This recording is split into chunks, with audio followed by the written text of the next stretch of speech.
Yung mga ganyan natin, napakaingay na. At yung baka po natin na galing sa Batangas, yung mga babae, mga kaprobinsya, okay na sila. Malakas na silang kumain ng feeds. Malakas silang kumain ng dahon ng tubo. Pero ito po, may sugat sa ilong. Kailangan po natin napalitan yung tali niya sa ilong kasi napakalaki po. Hindi yan pwede. Yan po si Batang. Matanggal po yung baka natin. Pero yung lalaki, mga kaprobinsya, nagtais siya.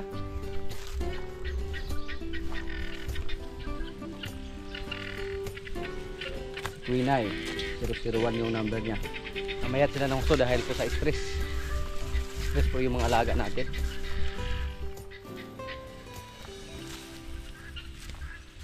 Stress yung baka natin,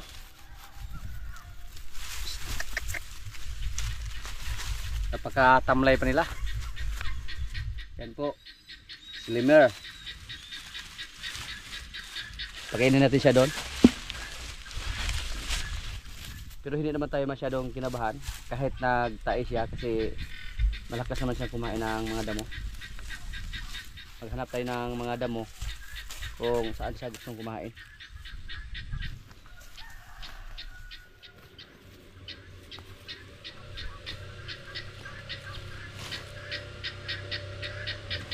Ang delikado, mga kaprobinsya, pag magtae siya tapos hindi kumain, yan po ang problema. Kabahan tayo ng todo. Sobra pong stress yung mga baka natin. Siguro nasa 1 hanggang 2 linggo po sila na walang kain na maayos.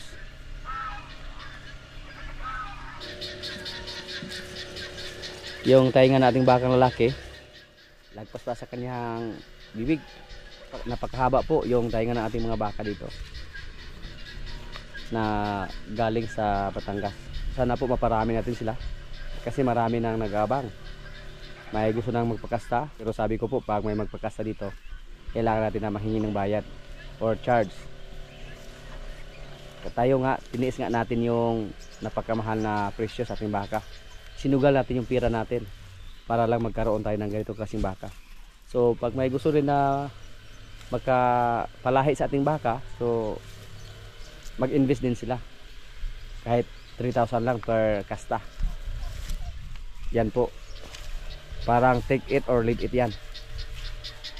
Pag ayaw nila, so hindi natin sila pilitin. Basta yun po ang sistema natin dito. Yung iba nga, kahit kambing lang, malaki yung singin nila, yung bayad sa pagpakasta. Paano pa kaya yung baka natin na galing sa Batangas? At bihira lang po yung mga baka na ganito, mga kaprobinsya, dito sa aming probinsya. Kadalasan po dito mga upgraded.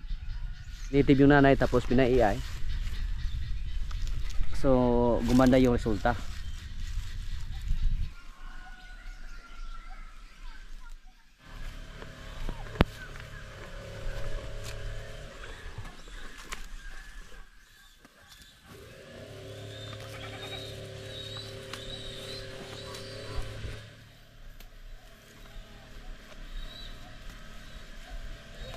Sana po makaayos na yung mga baka natin dito.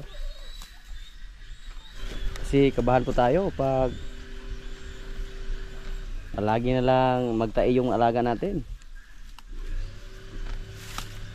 Tapos malaki yung pira na ininvest natin.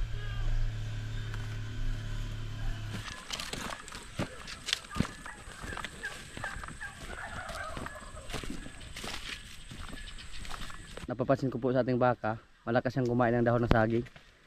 Siguro sanay siya sa saging. Yung banana trunk siguro, mukhang malakas siyang kumain. Kasi marami namang damo dito, pero yung dahon pa rin ng saging yung pinili niya. May mga napier pa. Pakainin natin siya dito para mabusog. I-sakripisyo lang muna natin yung mga napier natin dito. Oops, mahulog ka. Huwag ka pumunta dyan. Bangin yan. Yung baka natin ngayon, medyo matamlay pa siya. Hindi siya katulad sa mga baka natin dyan na nasa kubo. Kapag palabasin, tumatakbo agad. Dahil siguro sa sobrang stress ng ating mga alaga. Pero sana po makarecover sila dito. At kung gano'ng kaliksi yung mga alaga natin dyan, sila si Pacbones, sila si Bitas, sana maging gano'n na sila kaliksi din. Pero hintayin lang natin, magtiyaga lang tayo maghintay hanggang makarecover yung mga baka natin. Hindi siya katulad kay Bitas, oh, na nanuwag agad.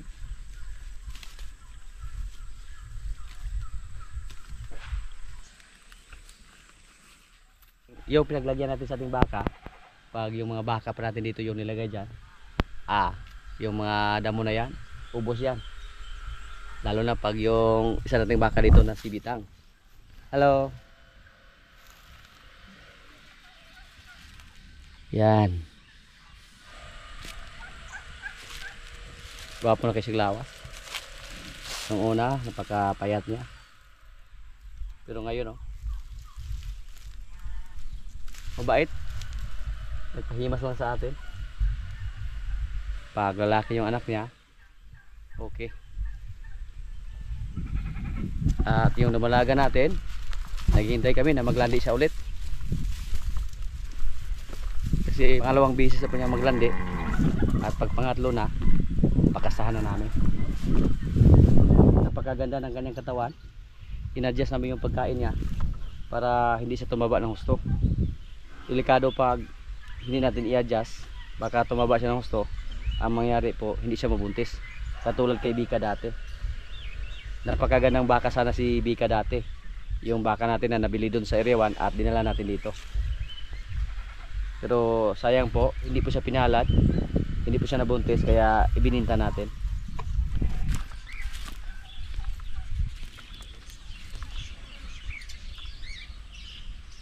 Ayan. Oops.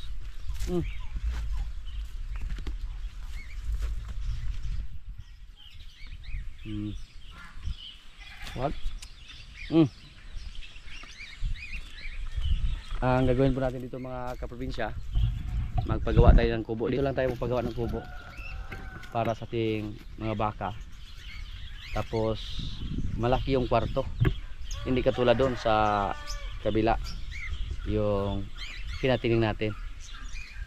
Lakihan lang natin, siguro nasa mga 10 by 10 yung laki sa kada kwarto nila. So nangailangan tayo ng maraming kahoy dito. Yan po ang balak natin. Pag-isipan pa natin ang husto kung gano'ng kalaki yung kwarto na ipagawa natin para sa kanila. Andito lang siguro natin ipagawa. Yan, nagpahimas siya.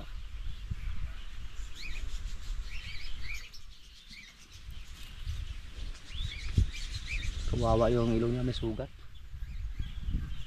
Siguro mas matanggat to kay ano, kay Queenay, si Batang.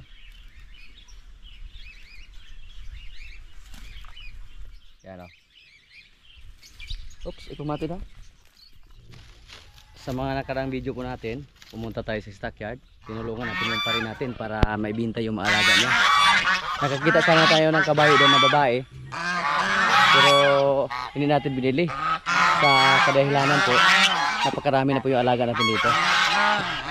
Balak pa natin na magdadag na isang kalabaw na babae, kaya pass na tayo sa kabayo.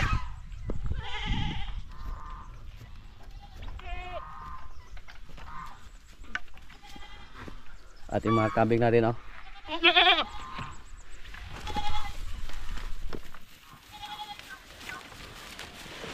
Kailangan po nating bawasan yung mga kambing natin dito.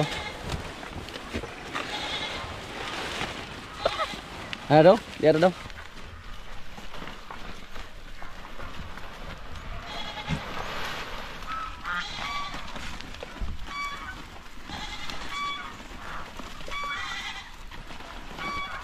Yan, oh.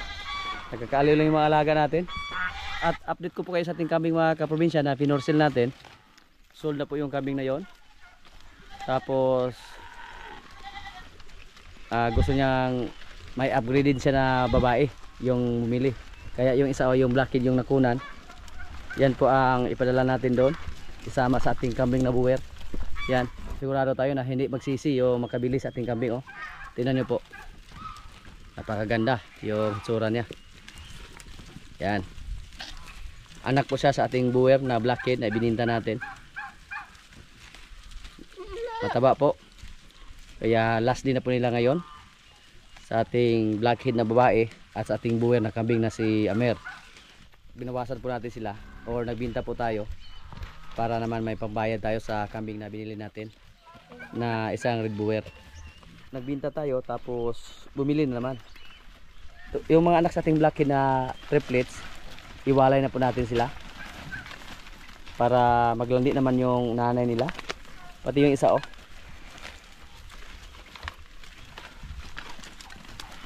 hindi pa tayo nakagawa dito na extension.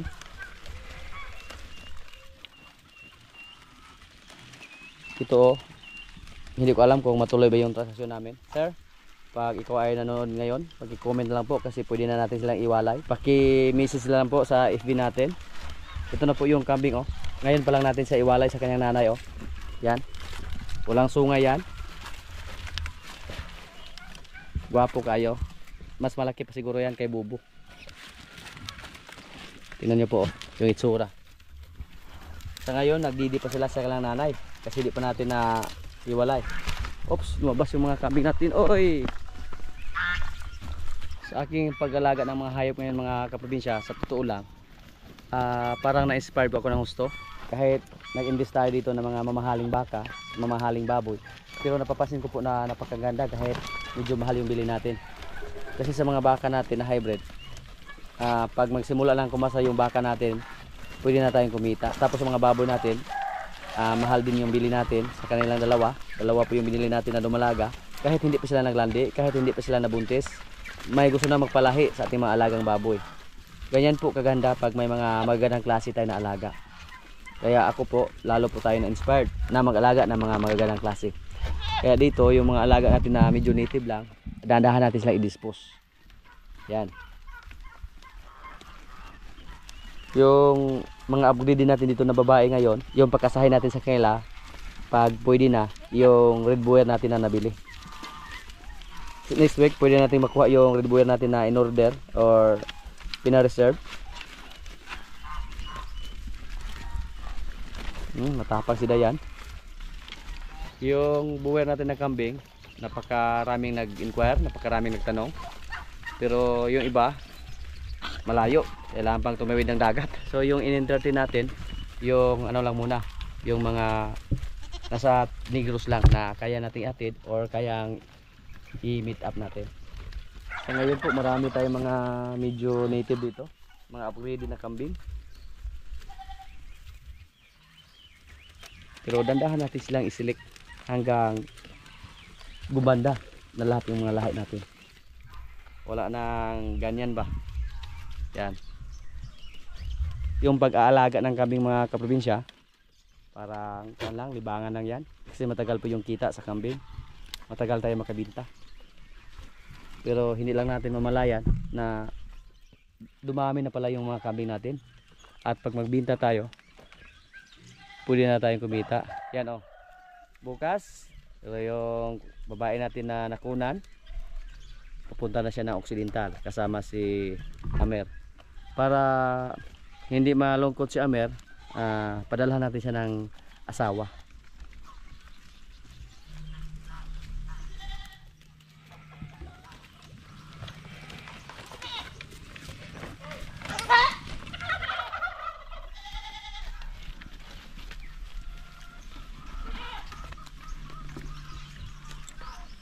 Ito po, pag hindi matuloy po yung transaksyon namin sa nag-comment natin sa FB, isa sa ating mga followers, alagaan lang natin siya dito, yung anak sa ating blackhead na Anglo.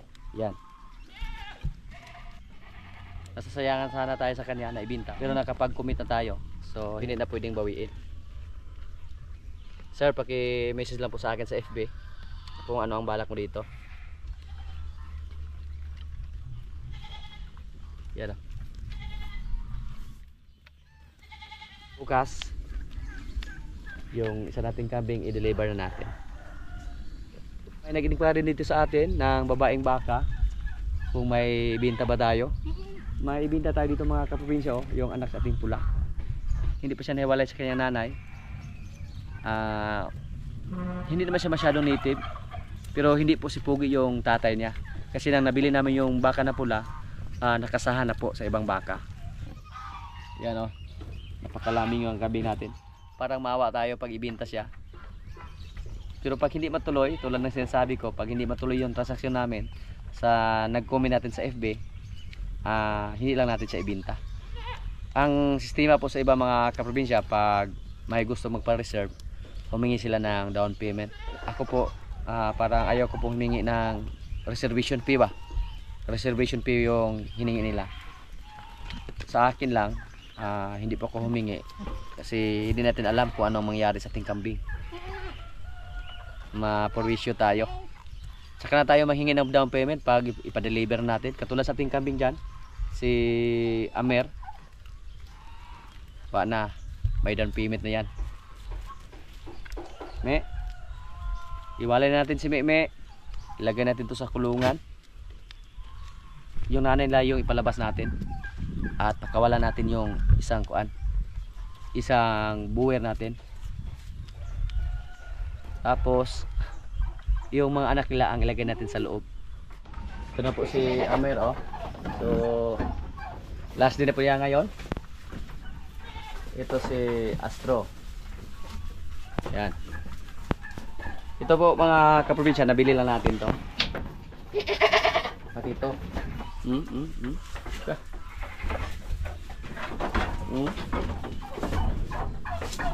Nakakaliw tingnan mga kaprobinsya. Ito po yung mga upgraded natin na kambing. Upgraded. Si kuan si Buna, hindi ko na nakilala.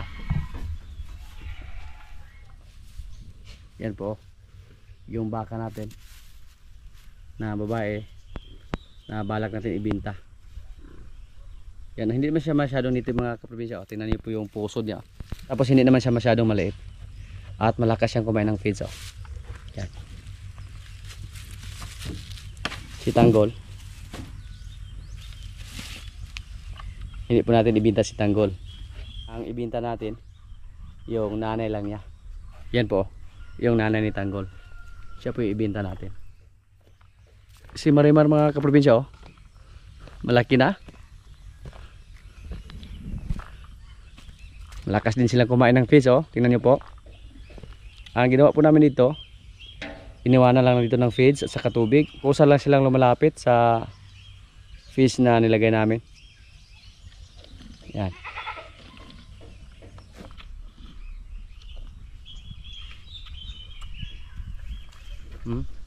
Busog na, Marimar?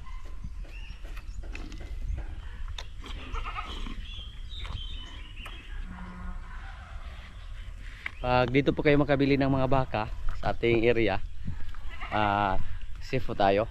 Kasi alam nyo po kung ano yung pinapakain natin sa ating mga laga. Alam nyo po yung sitwasyon. Nakikita po natin palagi sa YouTube kung ano yung ginawa natin dito sa mga video natin. Katulad sa ating bakang babae, pag maibinta natin siya, alam nyo po na malakas silang kumain, tapos wala silang pili sa pagkain. Medyo laya na po yung dahon ng tubo, pero kinain pa rin nila. Maganda yung katawan mga kaprobinsya, March or April pa natin sila mahiwalay sa kilang nanay. Yan. At mataba. Tingnan nyo po. Sa mga taga Negros dyan, pwede kayo mag-message sa aking FB page, Jigger Villacorta. Nasa mga 3 buwan pa siya. Hindi yan masyadong native, bitay pupusod. At malakas kumain. Tingnan niyo po yung liig. Pero hindi namin alam kung gaano kalaki yung tatay niya. Kasi ibang baka po yung nagkasta. Nang nabili natin yung nanay niya, nakastahan na po. Silang tatlo mga kaprobinsya, halos magkapareha lang yung laki. Nung una po, yung anak sa ating pulang baka, napakaliit niya. Tingnan niyo po, Pero ngayon na malakas na siyang kumain ng feeds, yan. Sinamahan niya si Kuan, si Marimar at si Tanggol. Bigla na siyang kumapal, bigla lang kumapal yung katawan niya nang marunong na siyang kumain ng feeds. Yan po ang ating tatlong baka. Napakaganda siguro tingnan mga kaprobinsya pag sabay-sabay mga anak yung mga baka natin dito. Kasi sa ngayon may tatlo tayong baka na babae na dumalaga. Dalawa yung galing sa Batangas at isa yung nabili natin doon sa Panyabunan. At may isa tayong baka na buntis. At dito po may tatlo tayong inahin. Pero yung isa buwan na lang po yung hinihintay para i-dispose natin siya. Tingnan niyo po kung gaano kalakas kumain mga kaprobinsya. Hindi po kayo magsisi pag ganitong baka yung alagaan niyo. Hindi tayo mahirapan. Pag kukulangin tayo sa mga napier, hindi tayo mahirapan kasi kumain sila ng feeds. So malakas kumain. Nakakaaliw tingnan para mga baboy.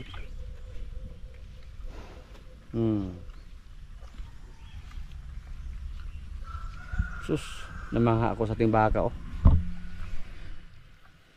Napakalit lang yan nung una.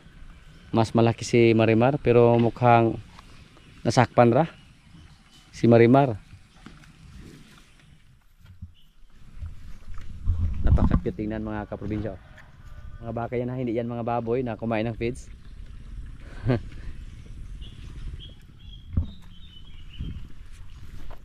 Ang mahirap po pag makabili tayo ng baka na bagong walay tapos sana ipasol sa damo. Mahirap yan kasi ayaw yang kumain ng mga napier. At saka ayaw yang kumain ng mga feeds. Hindi katulad dito sa ating mga baka na sanay-sanay sa mga pagkain na nasa lupa lang nilagay. Katulad nila ni Marimar, ni Tanggol. Lumapit sila sa atin. Ano kayang balak ng dalawa? Para nagpapasalamat sila nga, salamat, hindi mo kami ibenta. Pero si Tanggol, ang mangyari siguro sa kanya, palagaan natin sa iba. Yan.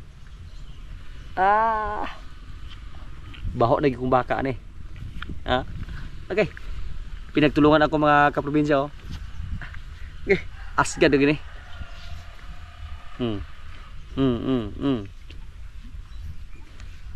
Pati si Tanggol natuto ng dumila oh. Noong una ayaw niya, pero ngayon, hait pa kay kuan. Dila. Sabay kagat pa ka.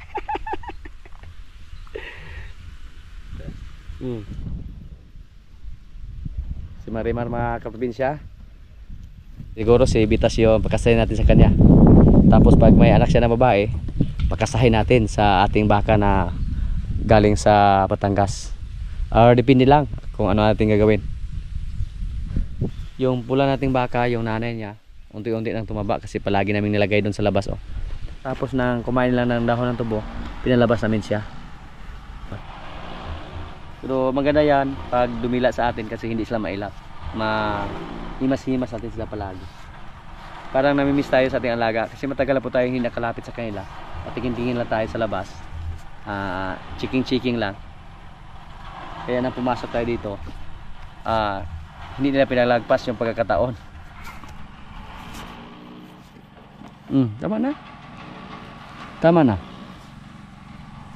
Anong gusto mo ibenta kita?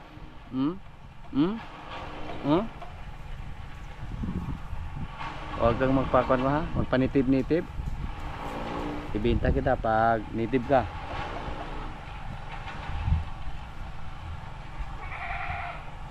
May abangan tayo mga kaprobinsya. Kasi balak ko namin na bibili ng kalabaw na hybrid. Tapos andun kami bibili sa pasto. Yung pasto po yung mga kalabaw doon. Napakailap, grabe. Hindi yan magpahawak, hindi yan magpatali. Kailangan ng pwersahan. Yung paghuli sa kanila, kailangan ng pwersahan. So, excited po tayo. May nakausap po tayo. Sana po pumayag siya or sana po matransact niya yung may-ari ng pasto para makabili tayo ng kalabaw na palo. Pure yan, pure, napaka-pure. Kasi galing sa pasto. May pasto naman dito sa amin ng buffalo. Pero parang hindi nila naalagaan ng maayos yung mga kalabaw. Unti-unti na daw nilang ibinta. Ang problema lang nila, kailangan natin magbayad ng 5,000 para lang maghuli sa kalabaw na yon. Tapos napakailap pa. Pag dumating dito sa atin, palagi yang tumatakbo. Kaya excited po tayo. Ang challenge po sa atin na mag-alaga ng ganyang klaseng kalabaw, kung paano natin sila mapaamo. Yan po ang challenge natin. Pero hindi pa tayo na-update sa tao na kinausap natin. Pero pag pwede na, siguro next month or next week, bibili tayo. Challenge po dyan, napakailap ng mga kalabaw na yon.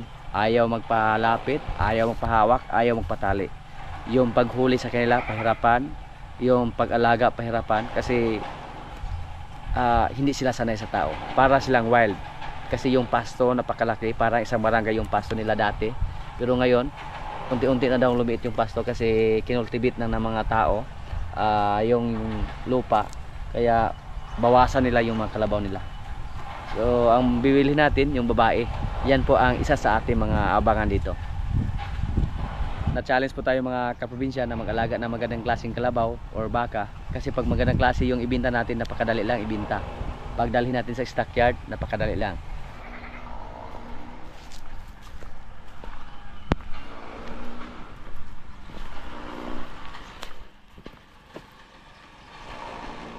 Ayun naman po, bigyan naman natin ng feeds yung baka natin na lalaki, si Limer.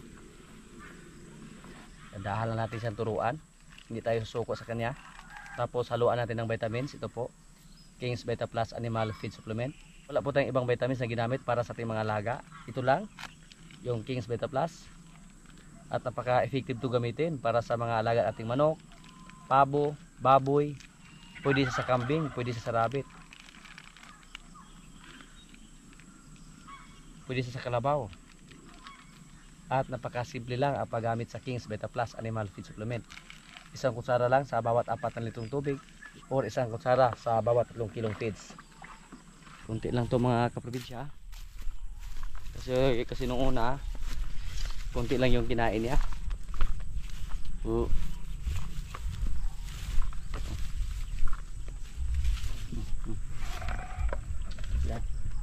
Kinain niya, oh.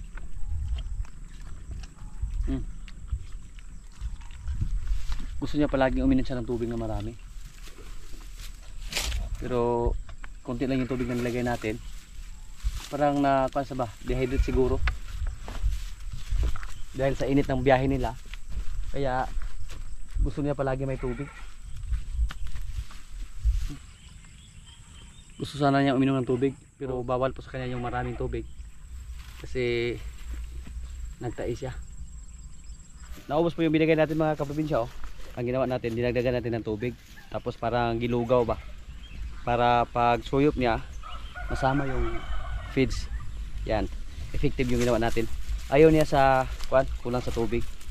So sa ngayon medyo mahina pa siyang kumain, hindi siya masyadong malakas kumain. Hindi katulad dito sa ating mga babae na malakas kumain ng dahon ng tubo. Yan, oh. Wala na sila problema. Yan, oh. Yan po ang mga positive na baka ba. Lumapit agad pag magkakita ng balde. Ubusin mo, ha, dilaan mo. Yan. May halo yan na King's Vita Plus Animal Feed Supplement. Pero at least ayos po yung ginawa natin mga kaprobinsya. At yung mga feeds na nakadikit sa balde, tinapos ng ating baka na babae na si Batang Ginya ho. Si Batang Ginya, Batang alias Batang. Ubos, oh. Mga kaprobinsya, kailan na po, oh. Yung ulam namin, manok na may gabi. Uy, may kuan pa, pakseo na yung mga maliit na isda ba. Yan. Tapos may kanin. Lord, maraming salamat sa pagkain. So kailan na.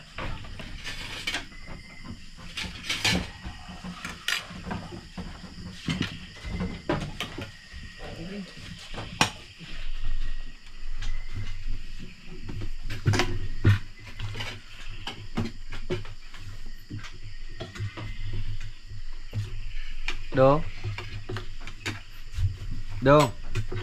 Oh. Lubat man dulong mo pre. So parang Magkakaroon na daw? oo. Ay, wala pa. Nagkaulit ako naman ko. Dede yung tiyo na kay.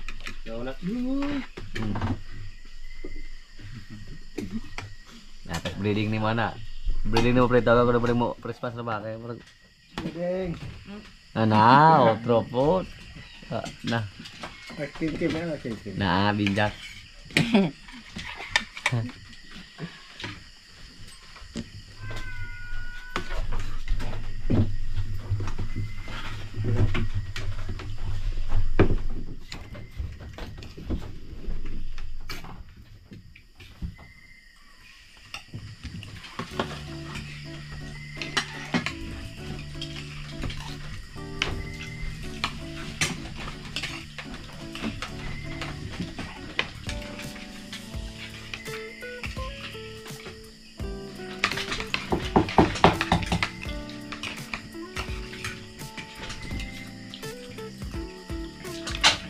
Ay, ito na ito.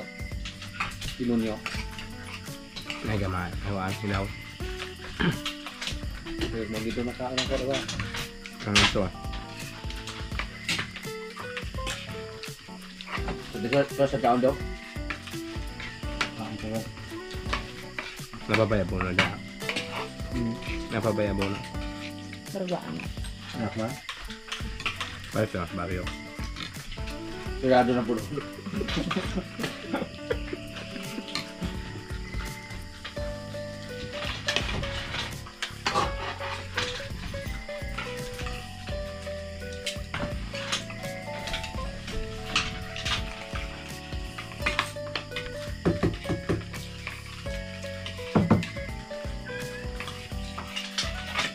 Wala kita ko dumiro ng lawa daw. Kana nag kuno dito. Na sila yung mga sekreto dito sa mukha. Kita ang ganyan. Kasagi daw.